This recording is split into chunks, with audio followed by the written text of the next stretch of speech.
Well, let's go back to World War II days. What now? Let's talk about World War II. Okay.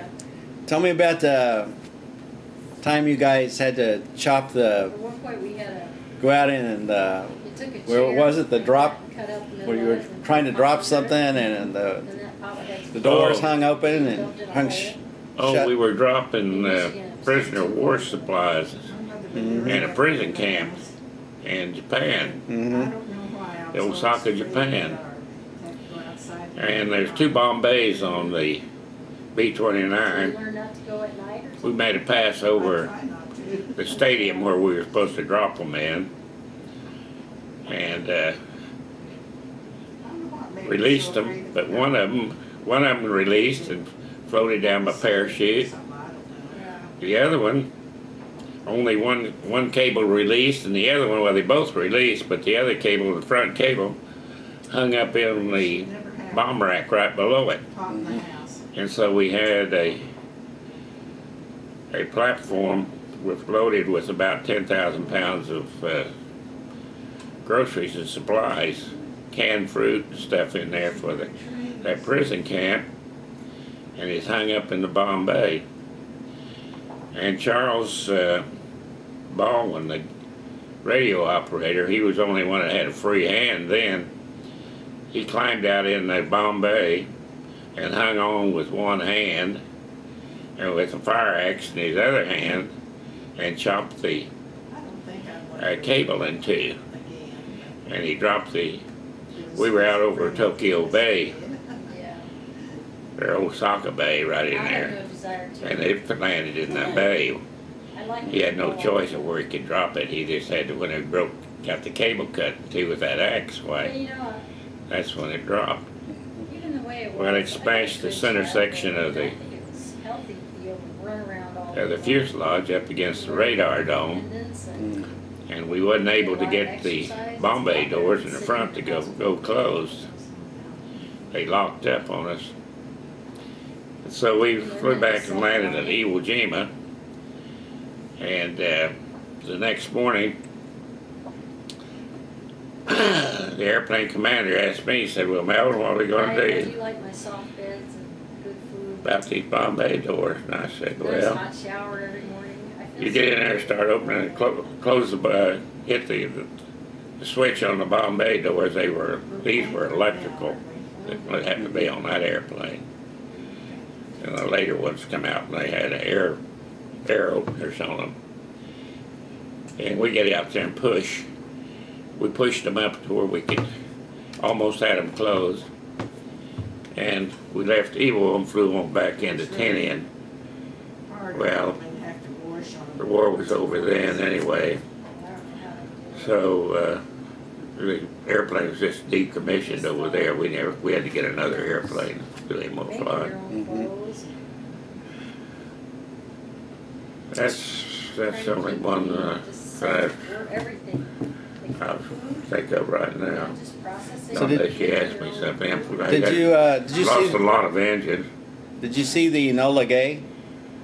Never, it was over there, but I never did see It's it. all up It here. was on the same airstrip as we were, Mm-hmm. I can't imagine how hard it but I was. wasn't out there looking for the Enola Gay. Mm-hmm. And it was there, but it wasn't. They weren't there but about a week or 2. Mm-hmm. They just flew in there and they set up camp out the end of the runway there, and they dropped the atomic bomb. And they flew home. So I didn't know which airplane it was anyway. Mm-hmm. Yeah, they must have gone. How soon did you know about the atomic bomb? Well, I knew the minute they dropped it. Couldn't have smelled too good. Japan, we knew we dropped it. It was announced then, and Japan capitulated the next day or 2, about 2 days later. Had to drop 2 of them to convince them we had more of them. I don't know whether we had any more than 2 or not. We didn't. So I refused to get cleaned But up. anyway, they never knew the When I got to the difference. doctor's office, I We only remember had looking 2. at my legs and, you know, when your legs get really But dirty, that was a 509th bomb group, and they were trained specifically for that. That was just filthy. And the only training difference that they had than we had was to make a real sharp turn to get away from the blast. I wonder what the doctor thought. So tell me the story about when you got ready to go home. When I got ready to go home, Yeah. Yeah, I felt that way. well, they were sending me to Playing out and getting drunk.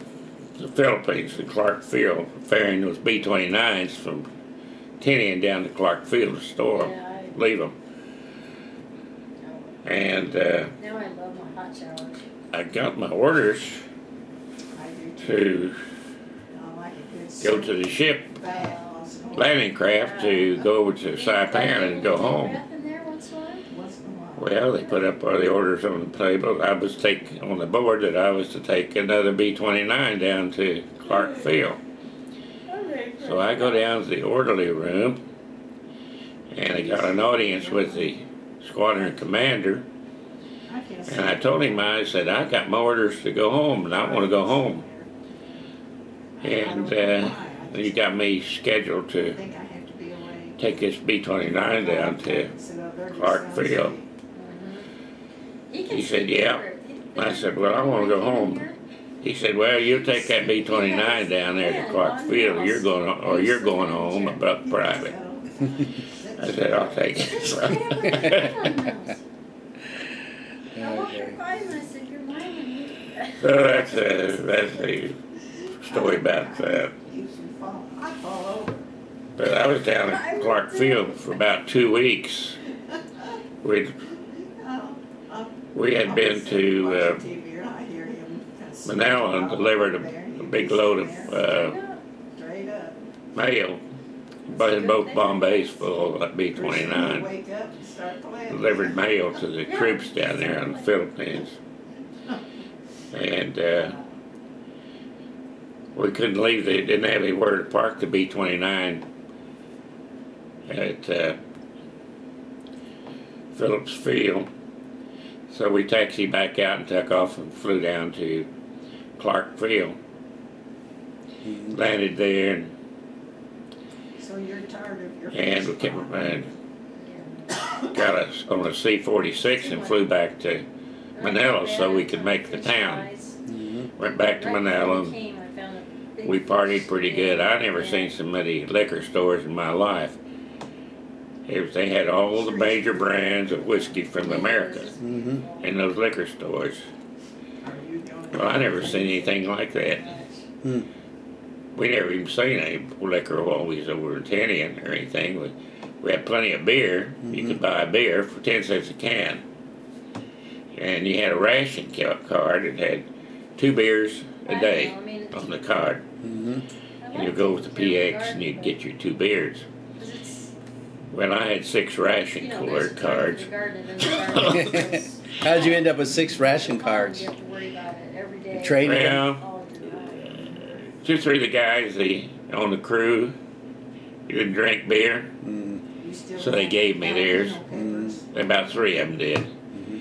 Gave me their card. There was one time I really liked hot food. And so I always had plenty of beer cards. Yeah,